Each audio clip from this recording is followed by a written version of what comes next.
for today's lesson. For the last week, I talked about more about FAR regulations and stuff that breaks down the FARs information. I remember from last week we talked about how to really read the FARs and how it can be very difficult to sometimes read it. Kind of go over a brief review of how to read that certain things, so we can just kind of go from there. Remember that in the FARs you're going to have subparts, you're going to have parts, you're going to have different sections underneath each one. So for example, the first thing we're going to talk about today is FAA Part 23.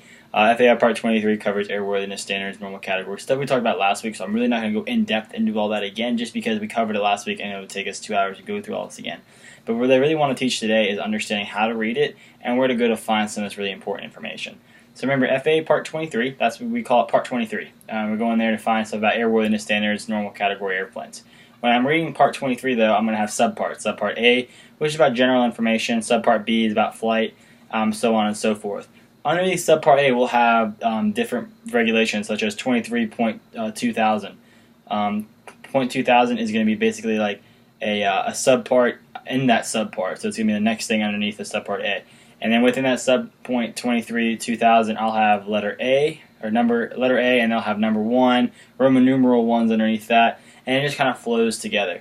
When you're studying, when you're reading the FARs, it's important to understand how everything relates to each other so you can make sure when you're reading it, you know, I need to relate the information I just read to either the above thing or I need to start relating this information to the stuff below it.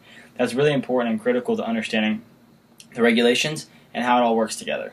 Alright, so now we're going to kind of dig into what we're going to talk about today, and that's basically giving brief outlines and brief discussions for the FARs and breaking it down.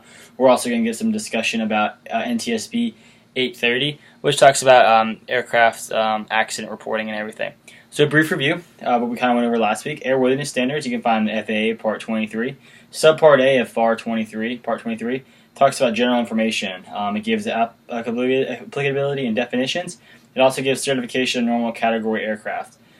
When going through this with the student, it's important to maybe read Section A just so they understand what's going on. Subpart B is about flight. It breaks it down. The applicant must determine limits for weight and balance. And Subpart B of the FAR 23, Section 2100. Reading that shows that the applicant must determine limits for weight and balance and centers of gravity. The next one is airplane must meet the performance requirements of the subpart. So in FAA Part 23, 2105, it talks about performance requirements. I'm not going to go into every single one that I have listed here because going through each one is basically covering what we went over last week. But I just want to point out that in subpart, Part 23, you're going to find airworthiness information, other regulations you can locate and find that are just day-to-day things that we always discuss and talk about. So going down, I'm going to get down to, subpart C of FAR 23 discusses the structure, the airworthiness of the structure, and how that's determined. It talks about the structural limits and the ultimate limit load understanding. Subpart D talks about design and construction. It talks about the requirements for designing structures, like such as a part of the airframe, and then underneath that we start talking in Subpart E about the power plant. Subpart F goes into the equipment, and so on and so forth. So that's pretty much what Part 23 is. We talk about it again because it's very important to understand where we sometimes get our regulations regarding airworthiness, limit load factors, and all those important things that we talked about on a day-to-day basis. It's important to be able to go back and look at what we've learned and where we can actually see that information written down in ink. Next section we want to discuss and talk about is FAA Part 43. Part 43 is all about maintenance. It's all about preventive maintenance, normal maintenance, alterations, and rebuilding. So there's important things. There's a big important definitions you need to understand here. We're going to talk about preventive maintenance of what that means. We'll talk about regular maintenance, and we're going to find definitions for those specific things. Part 43.1 covers the applicability, which means it explains what is covered in this section and who it applies to. So 43.1 is basically be like, okay, so if you fall into this category, you own an aircraft, blah, blah, blah, blah, this section is going to apply to you, so you're going to read it. It covers the maintenance and all that information. 43.2 covers records and overhaul rebuilding, rules and regulations to overhaul and other maintenance required. Mechanic certificate may perform maintenance. Pilot certificate can perform preventive maintenance. So that's a key thing you learn there in 43.2. Is you can have a maintenance person with a maintenance certificate perform maintenance on your aircraft, but if you own or you have a private pilot certificate, you can actually perform preventive maintenance on it. And we're going to get into where we can actually locate preventive maintenance in a second right here. Appendix A, it talks about, actually what we're going to talk about here is Appendix A is where we go to find information on what is preventive maintenance, what can be considered a major alteration, a major repair.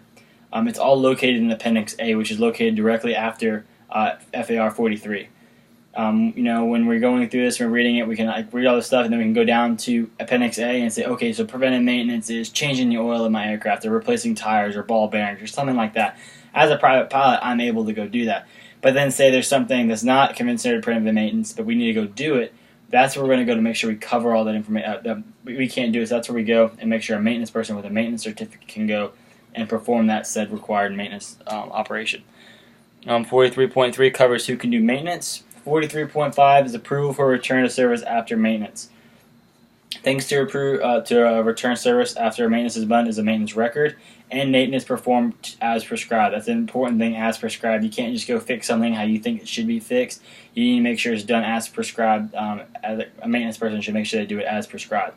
Also, a maintenance record is required before an aircraft can be returned to service. That's why at Liberty, before we go on the aircraft, we look at all the maintenance records and we make sure that, hey, it was written up for something on a flat tire. A maintenance person signed it off and returned it back to the fleet, and it was written off. 43.7, who can approve a return to service? You can either have an administrator return to service, a person with a maintenance certificate, or if you do preventive maintenance, a private pilot certificate will suffice as a certain degree to return an aircraft to service.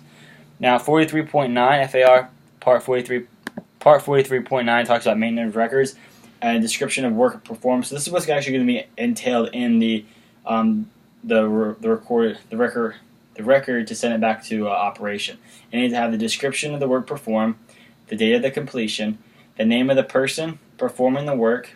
It needs to also have the signature, the certificate number, and the type of certificate held by the person returning the aircraft to service. All those things have to be in the maintenance record before it can be returned to service properly and legally. 43.11 talks about the same kind of thing we just talked about. It talks about inspection records and what should be included in a record maintenance sign-off. Type of inspection, the date of inspection, the aircraft total time in service, and then the signature, certificate number, and the type of certificate number of the person signing the aircraft off. It should read something similar to this. I certify that this aircraft has been inspected in accordance with, and it says insert type of inspection, and was determined to be in an airworthy condition. That's kind of the thing you would see for maybe in a Part 61 operation or a training environment. You'll see something like that. Liberty's got some other different things because sometimes we include inspections. So our inspections are a little longer and they read a little longer than that. But it's a very easy sample of what to expect from a maintenance or inspection sign-off. Okay, now we're going to transition out of the kind of the FARs slightly to another part of the FARs, kind of towards the back end. It's FAA Part 830 and TSB. This is going to govern incident reporting and accident reporting, and when you need to report it, and when you need to write it up. The difference here is sometimes you're going to have to report an accident, but then other times you're not. Even if you report it, you're not always going to have to be write it up. When you report it, the FAA will then tell you, okay, we need to write up for this report, and you have so many days to do so. So we're going to go over a list of things that is mandatory to be reported and recorded. Obviously, if there's an accident involving death or something, it's always going to be reported to the FAA, but there's going to be some other incidences here that we're going to discuss real quickly of when you must notify the NTSB. Before I get into that, 830.1 talks about applicability. Like in every section, we always start with applicability, who it applies to and what it's applied to. So applicability states initial notifications and late reporting of aircraft incidents and accidents. That's who this applies to. It talks about the preservation of aircraft records, mail, cargo, and records involving all civil and certain public aircraft incidents. So what that's talking about is the preservation of an accident scene. The preservation of stuff found, records, black boxes, the aircraft piled up in a heap needs to be maintained until the FAA gives permission to remove that aircraft and that information or whatever they need to look through. So that's subpart A, really. Subpart B is like what I just talked about. It's going to be getting into when do I need to report something. So there's a couple different times when I must notify the NTSB of something that happened. The first one is a flight control system malfunction or failure. So I'm flying and my rudder stops working. I got to report that. Inability of any required flight crew member to perform duty. This might be one of those incidents where you actually have to report it to the NTSB, but you're not going to have to file a report. You're not going to have to make a write-up. You're going to have to let them know it happened, but they might not require it to happen.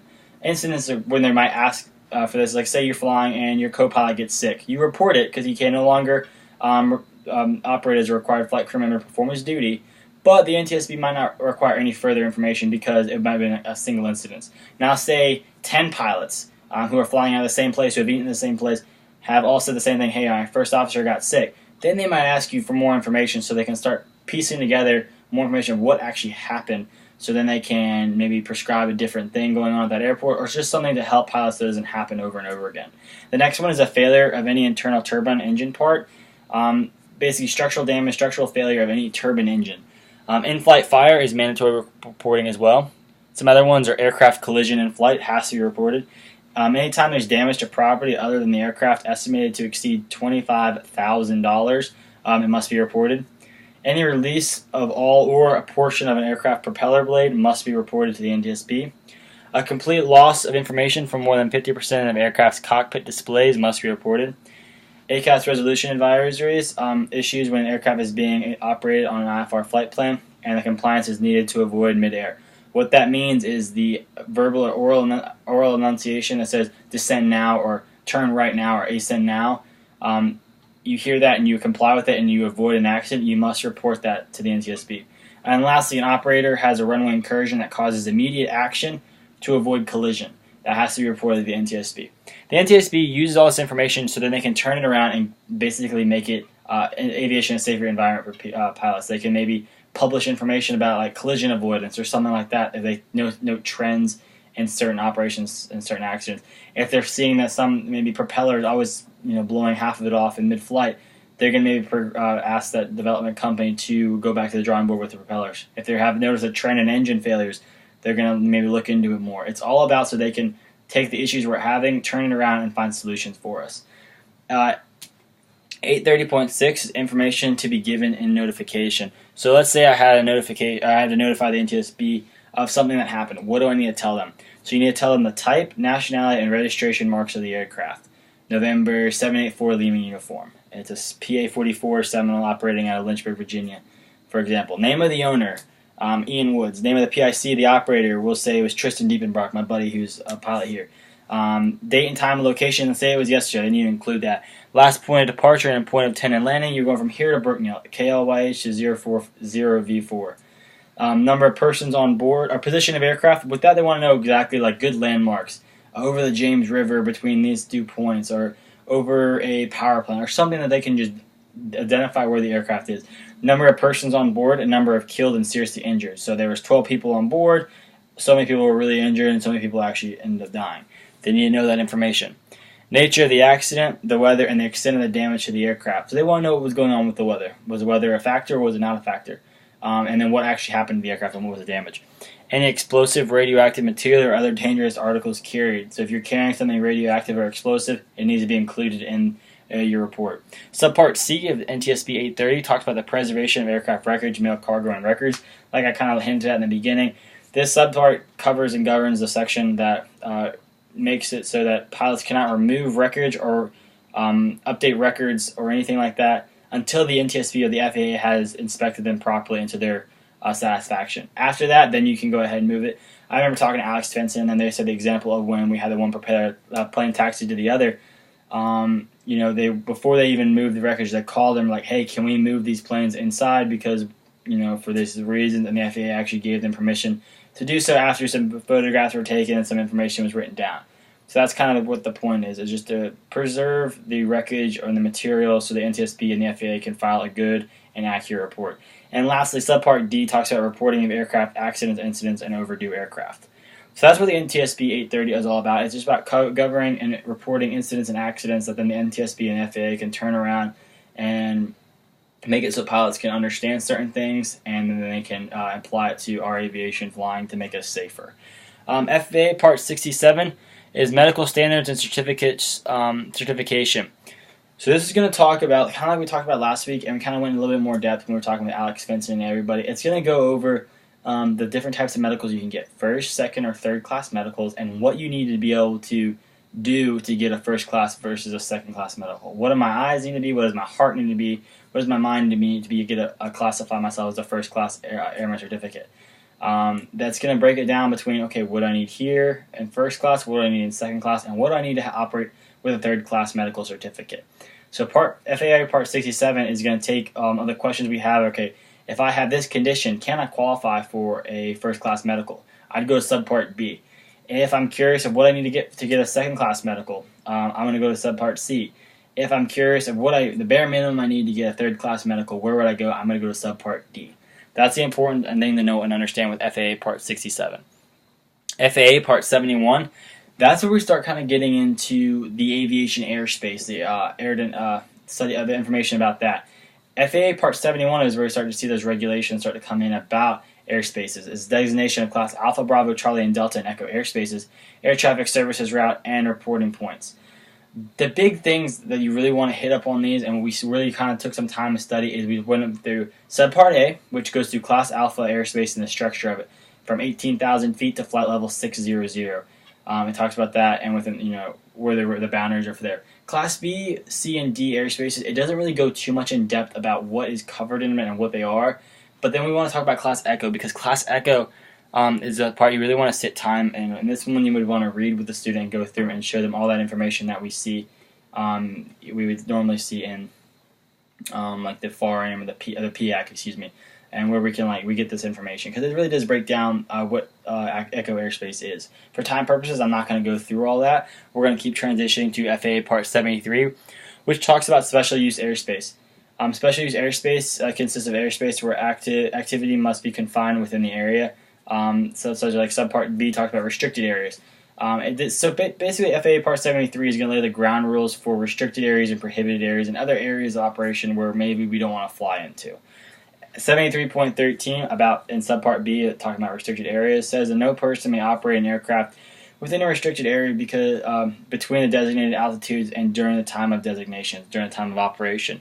Restricted area may be for something like aerial activity, or maybe they're doing target practice with some mortars or artillery, and they don't want aircraft in there. It's dangerous things that could be hazardous to aircraft.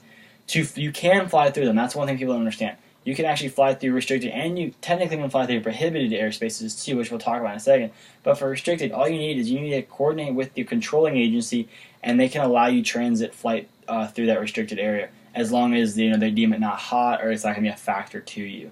So that's restricted airspaces. We find that controlling agency talked about in 73.19. Now, Subpart C in Section 73 talks about prohibited areas, which I just talked about. Prohibited areas, no person may operate in an aircraft within a prohibited area unless the authorization has been granted by the using agency. So prohibited areas is one thing I think it's always a weak understanding and knowledge item with here at Liberty School of Aeronautics, because everyone thinks, prohibited areas, I can't fly in it. Yes, you can't fly in it, but no, you can actually sometimes, depending on the circumstances.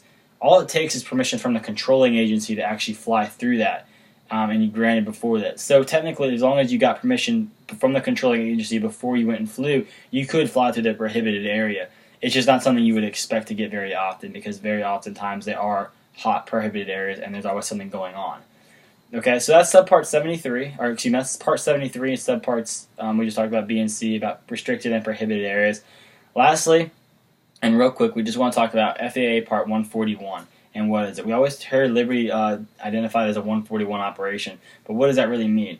If you have any questions about it and we want to read through it, this is something I would take time and actually break it down with the student, because FAA Part 141 is really where we get our licensing and our certification to operate as a school of aeronautics right here.